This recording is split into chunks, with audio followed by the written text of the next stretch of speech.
Have you ever poured your heart and soul into a relationship, only to realize you're merely a supporting character in someone else's narrative?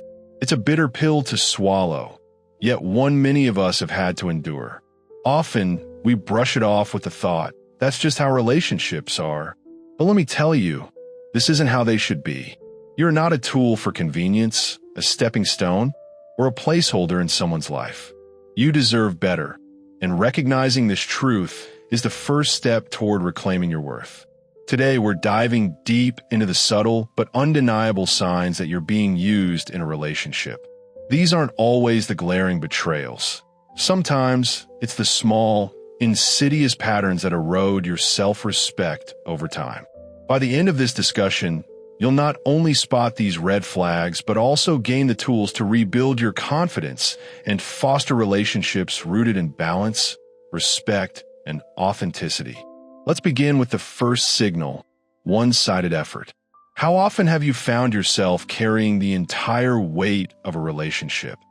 Making plans, initiating conversations, and shouldering the emotional load, while the other person sits back and lets you do all the work. It's like rowing a boat solo while your companion lounges on deck, enjoying the ride without lifting a finger. Seneca, the Stoic philosopher, wisely reminded us, we suffer more often in imagination than in reality. In one-sided relationships, fear of confrontation keeps us trapped, convincing ourselves that speaking up might make things worse. Yet, as Marcus Aurelius cautioned, never trade your integrity or self-respect for anything, even the illusion of connection. When you find yourself bending your values to sustain a relationship, it's time to pause and ask, is this truly serving me?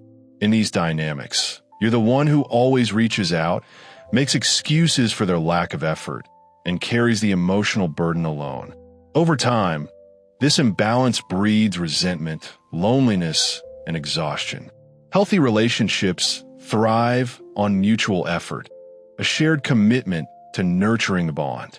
Without it, what you have isn't a partnership. It's a drain on your energy and spirit. Next, let's explore the second signal, selective availability.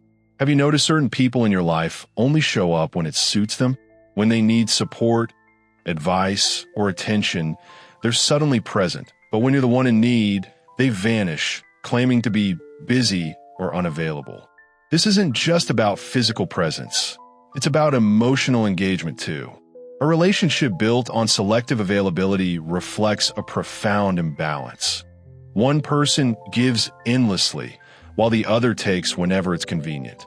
As Marcus Aurelius said, it's not what happens to you, but how you respond that defines your experience. Instead of reacting with bitterness, use this moment to affirm your worth and set firm boundaries. Relationships marked by selective availability aren't partnerships. They're one-way streets leading straight to frustration and isolation. Epictetus once observed, "We have 2 ears and 1 mouth, so that we can listen twice as much as we speak." In balanced relationships, both parties practice active listening and reciprocity. But in relationships defined by selective availability, you may find yourself doing all the listening with little to no effort from the other side. Ask yourself, does this dynamic honor my emotional well-being? If the answer is no, it's time to communicate your needs clearly, establish boundaries, or walk away entirely. Finally, the third signal, absence of genuine interest. At its core, a meaningful relationship is built on mutual care, respect, and curiosity about each other's lives. But what happens when one person shows no real interest in your thoughts, feelings, or dreams? You begin to feel like an accessory rather than a partner, an afterthought instead of a priority. Genuine interest is the bedrock of connection, and when it's missing, the relationship becomes emotionally hollow. Reflect on this. Am I investing in someone who truly values me? If the answer is no, it's time to step back and reevaluate.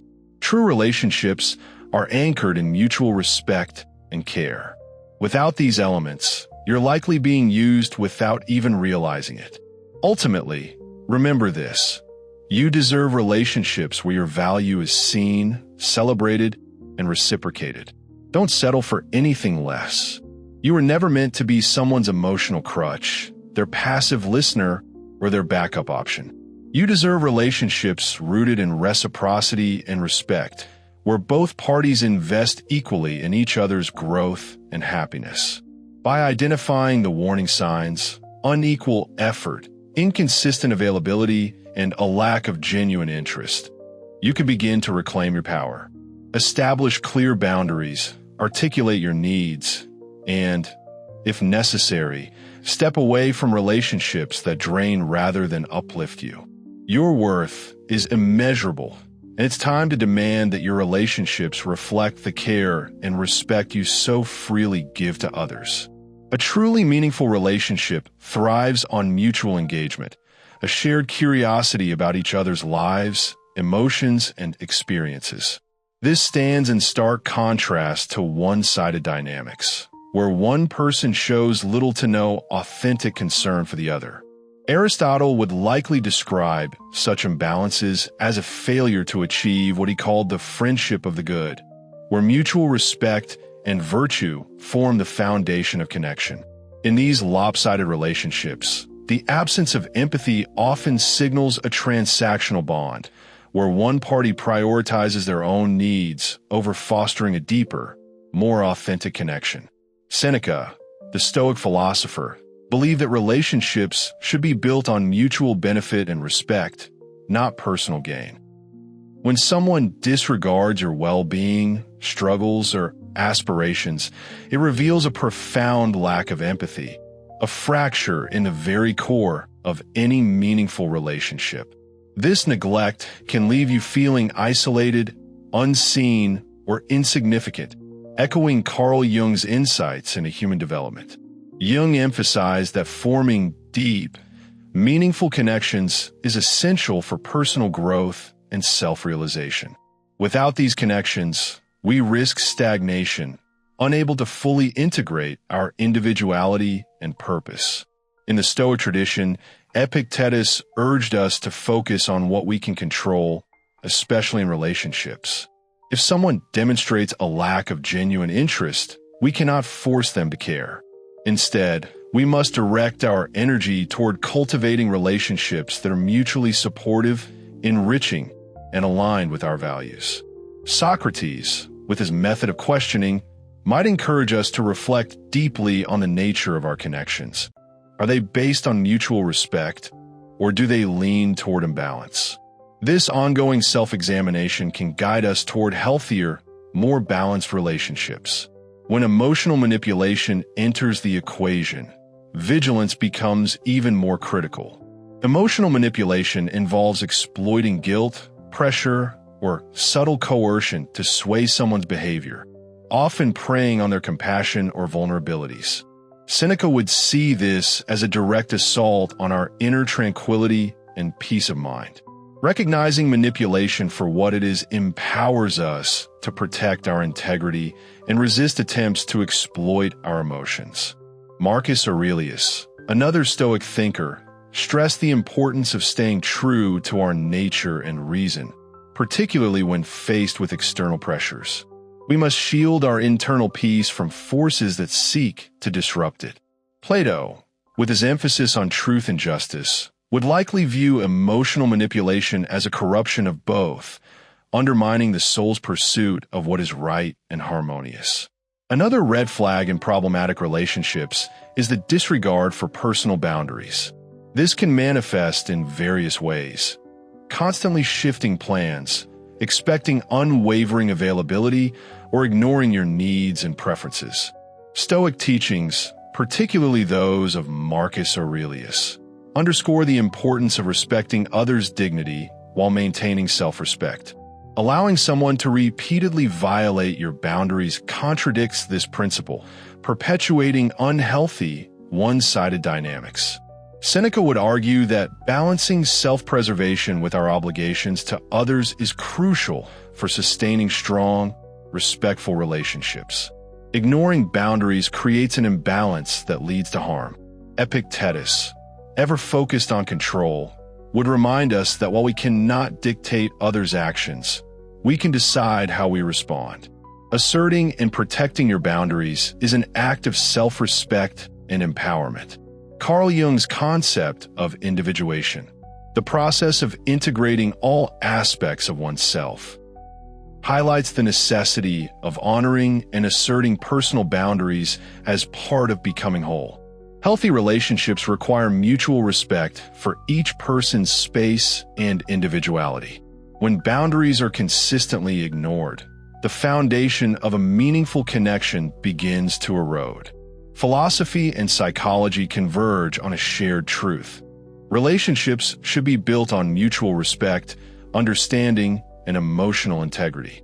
When these elements are absent, it's vital to recognize the imbalance and take decisive steps to safeguard your emotional well-being. Surround yourself with connections that nurture and support both individuals, fostering a sense of belonging and shared growth. Your relationships should reflect the depth of your character and the value you bring to the world. It's time to honor that truth. The Stoic perspective on boundaries and relationships. When boundaries are repeatedly ignored, they can derail personal growth, leaving behind a trail of frustration and an eroded sense of self. Aristotle's timeless principle of the golden mean, the delicate equilibrium between excess and deficiency, offers profound insight into how we navigate relationships. Like a tightrope walker striving for balance, relationships require both flexibility and firmness. Too much leniency leaves us vulnerable to imbalance, while rigidity stifles connection. When boundaries are cast aside entirely, the result is a toxic dynamic that harms everyone involved. Signal 1. Superficial connections. One glaring red flag in any relationship is the absence of depth, a hollow echo chamber where conversations skim the surface but never plunge into meaningful waters. Despite shared time and proximity, both individuals remain strangers at their core, unable to bridge the chasm of authenticity. These interactions are marked by persistent shallowness, leaving both parties emotionally disconnected from each other's true essence. From a Stoic lens, Epictetus would urge us to seek truth and sincerity in our connections. He believed that relationships should be forged in the fires of authenticity, not built upon fragile facades. Superficial bonds, he might argue, betray the very principles of Stoicism: virtue, honesty, and purpose. Marcus Aurelius, too, would see such shallow ties as squandered opportunities for growth. For him, relationships were meant to challenge, inspire, and elevate us, serving as mirrors reflecting our highest potential. Seneca, ever the advocate for self-improvement, would view these shallow connections as evidence of a lack of commitment to oneself and to others. In his philosophy, relationships must nurture mutual betterment. Anything less fails to fulfill their purpose and falls short of what Seneca deemed essential for meaningful human interaction. In Western thought, Aristotle's vision of friendship stands in stark contrast to these empty exchanges. For him, true friendship blossoms from mutual respect and shared virtues, transcending mere utility or fleeting pleasure. The best friendships, he argued, arise from admiration for one another's character, not superficial charm or convenience. Plato, too, might dismiss shallow connections as unworthy of the world of forms, where true understanding and unity reside. Carl Jung, with his focus on individuation, would see these shallow bonds as barriers to self-realization. Deep, transformative relationships are crucial for integrating all facets of our personality. Without them, we remain fragmented, unable to achieve wholeness. Signal 2. Absence during tough times. A more profound indicator of a flawed relationship is the glaring absence of support during life's storms. True relationships reveal their mettle in adversity, not in moments of ease. When someone you trust vanishes during your darkest hours, it speaks volumes about the fragility of that bond. Epictetus, ever pragmatic, would remind us that while we cannot control others' actions, we retain power over our response. An absent friend is a signal to reassess the relationship and redirect our energy toward those who truly value us. Marcus Aurelius, too, would decry this absence as a failure of duty. For him, genuine relationships are anchored in mutual support and understanding. To abandon someone in need is to undermine the foundation of friendship itself. Seneca would see this desertion as proof of a relationship devoid of care and solidarity. Life's trials are inevitable, but facing them alone, despite seeking companionship, is a betrayal of the bonds we forge. Friendships, he believed, exist to lighten burdens, not compound them through withdrawal. Aristotle's concept of virtuous friendship underscores the importance of goodwill and shared values. A friend who disappears during hardship lacks the enduring commitment that defines true friendship. For him, relationships rooted in utility or pleasure are ephemeral, incapable of weathering life's tempests.